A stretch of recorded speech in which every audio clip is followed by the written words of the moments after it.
L cube. Now putting the value of L cube in equation number H. We say that putting the value of L cube. We say that putting the value of L cube in equation number H. We repeat, putting the value of L cube, which is equal to n upon nv, in equation number H.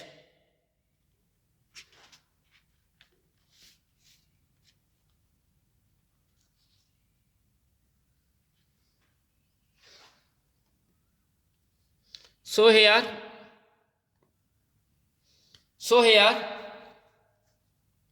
pressure M becomes same, whereas the value of L cube, which is equal to n upon nv. In the place of L cube, we will return its value n upon nv, which is equal to v1 square x plus v2 square x plus v3 square x. So here pressure, which is equal to m divided by n upon nv, which is equal to v1 square x plus v2 square x plus v3 square x. So here pressure, which is equal to m multiplied by nv. When this term change into multiplication, then numerator goes to downward, numerator goes to denominator and denominator goes to numerator, means change with each other. So pressure, which is equal to m same multiplied by nv upon capital N, this term will become same. Whereas p, which is equal to m nv, and we divide the capital N by this term. So v1 square x plus v2 square x and plus v3 square x divided by n. Here this equation is supposed to be named as equation number I. As you study that the density rho, which is equal to m nv, and in the place of m nv, so in the place of m nv, we putting the value of rho means density. मैंने ये कहा जिसकी जगह पे M N V होगा, इसकी जगह पे हम रो डेंसिटी पुट करेंगे. सो वेयर एज जैसा कि हमें पता है कि v1 square X plus v2 square X plus v3 square X upon n, which is equal to v dash square x.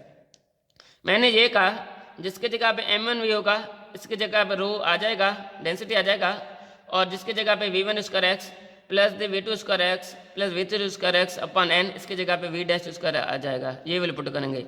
M N की जगह पे g आ जाएगा और इस टर्म की जगह पे हमें v डैश स्क्वायर एक्स आ जाएगा.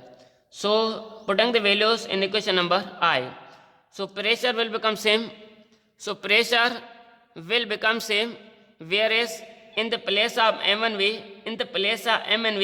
we putting this value rho, whereas in the place of this term, we will putting the v dash square x.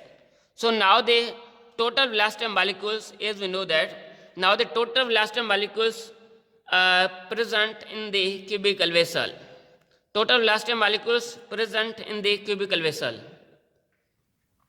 So as we know that the total velocity is represented by v dash square, which is equal to v dash square x plus v dash square y plus v dash square z. So this is the velocity along x-axis, this is the velocity along y-axis, this is the velocity along z-axis. But here we suppose that let v dash square y is equal to v dash square x. Similarly, v dash square z, which is equal to v dash square x. We suppose that the velocity of molecules along y-axis is suppose that the v dash square x. Similarly, we suppose that the v dash square z, which is equal to v dash square x. हमने suppose किया ये जो हमारे पास gas molecules है, इसका जो velocity along Y axis है वो भी हमने एक्स एक्सिस में ले लिया, वो बराबर हो जाएगा v डैश स्क्वायर एक्स. और हमने सपोज किया ये जो v डैश स्क्वायर जेड है, इस गैस मॉलिक्यूल्स का जो वेलोसिटी अलॉन्ग वाई एक्सिस पे है, ले सपोज वो भी हमने कह दिया कि इसका जो वेलोसिटी होगा वो v डैश स्क्वायर एक्स होगा, क्योंकि हम गैस मॉलिक्यूल्स की जो वेलोसिटी के बारे में पढ़ रहे हैं वो अलॉन्ग वाई एक्सिस पे फोर्स कैलकुलेट कर रहे हैं, प्रेशर कैलकुलेट कर रहे हैं. So putting the values in equation number k. So here we suppose that this equation number is a k, means v dash square x which is equal to v dash square x plus v dash square y plus v dash square z. हमने ये कहा ले suppose ये equation number k है और हमने क्या किया, हमने ये कहा जिसकी जगह पे ये वी डैश स्क्वायर वाई होगा इसकी जगह पे हम V dash square X put करेंगे, और जिसकी जगह पे वी डैश स्क्वायर जेड होगा इसकी जगह पे भी हम V dash square X put करेंगे। हमने ये कहा कि जो वी डैश स्क्वायर वाई है और जो वी डैश स्क्वायर जेड है इन दोनों के वैल्यूज हम इक्वेशन नंबर के में पुट करना पड़ेगा, जबकि ये जो वी डैश स्क्वायर ये सेम रहेगा, इसकी जगह पे वी डैश स्क्वायर आ जाएगा और इसकी जगह पे भी वी डैश स्क्वायर एक्स आ जाएगा।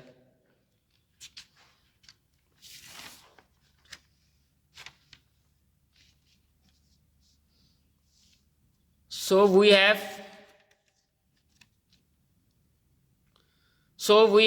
the total velocity which is equal to v dash square x plus v dash square x plus v dash square x. So it will be combined as a v dash square which is equal to 3 v dash square x. अभी हमने क्या किया, हमने v dash square को बाहर निकाल दिया, ये जो हमारे पास 3 है वो जाके v dash square को डिवाइड करेगा, फिर ये बन जाएगा v dash square x which is equal to v dash square upon 3 बन जाएगा। Now putting the value of v dash square x in equation number g. अभी हमने ये कहा जो हमारे पास v dash square x है इसका वैल्यू कौन सा है, v dash square अपन 3 है, ये वैल्यू हम इक्वेशन नंबर j में पुट करेंगे। we repeat as we know that v dash square हमने क्या किया, हमने यहाँ पे 8 कर लिया, ये बन गया v dash square which is equal to 3 v dash square x। हमने क्या किया, हमने यहाँ पे v dash square x को बाहर निकाल दिया और ये जो हमारे पास 3 है वो जाके v dash square को डिवाइड करेगा, फिर ये बन जाएगा v dash square x which is equal to v dash square upon 3। अभी हमने ये कहा जो हमारे पास v dash square x value मिला इसकी वैल्यू को हम इक्वेशन नंबर j में पुट करेंगे। सो ये प्रेशर सेम रह जाएगा, रोज सेम रह जाएगा, और जिसकी जगह पे ये v dash square x होगा इसकी जगह पे हम v dash square upon 3 put करेंगे, फिर ये रह जाएगा pressure which is equal to v dash square upon 3 बन जाएगा।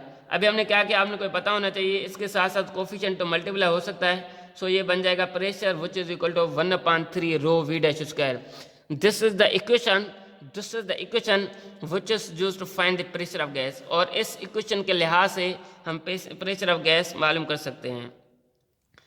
And this above equation is written on your page number 15। Dear students, आप लोगों का ये जो पेज नंबर ये जो इक्वेशंस है जिसके लिहाज से हम प्रेशर ऑफ गैस मालूम तो कर सकते हैं, ये इक्वेशन आपके टेक्स्ट पेज नंबर 15 पे रिटन है, लिखा हुआ है, और चैप्टर नंबर 1 है।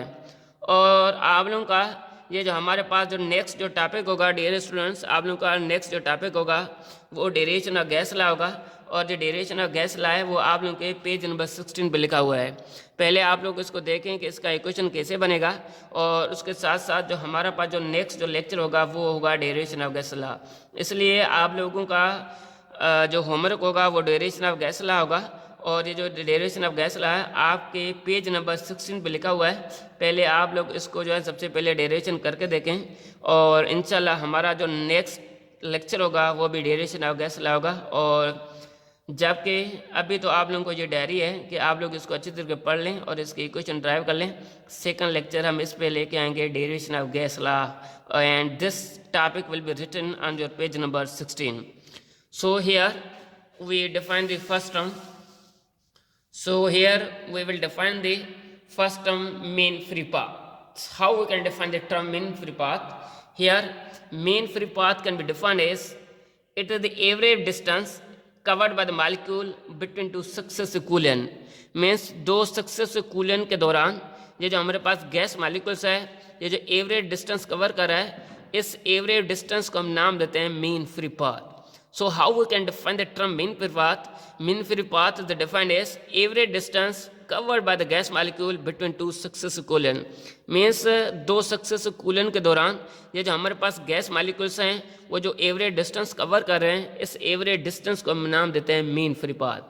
Where is the symbol of mean free path lambda, and this formula lambda which is equal to 1/√2 pi n d square।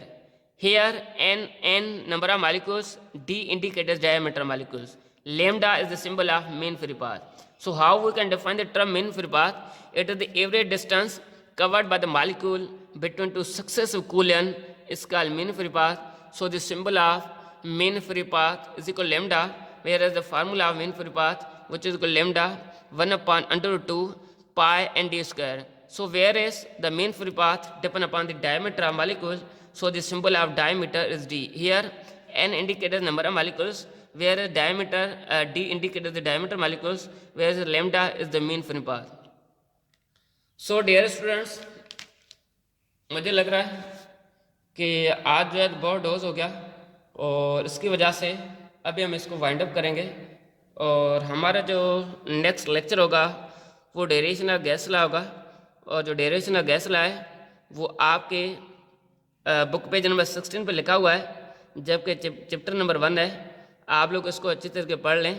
और सेकंड तो वही हमारे पास नेक्स्ट वीडियो होगा और इसको हम डेरिवेशन करेंगे।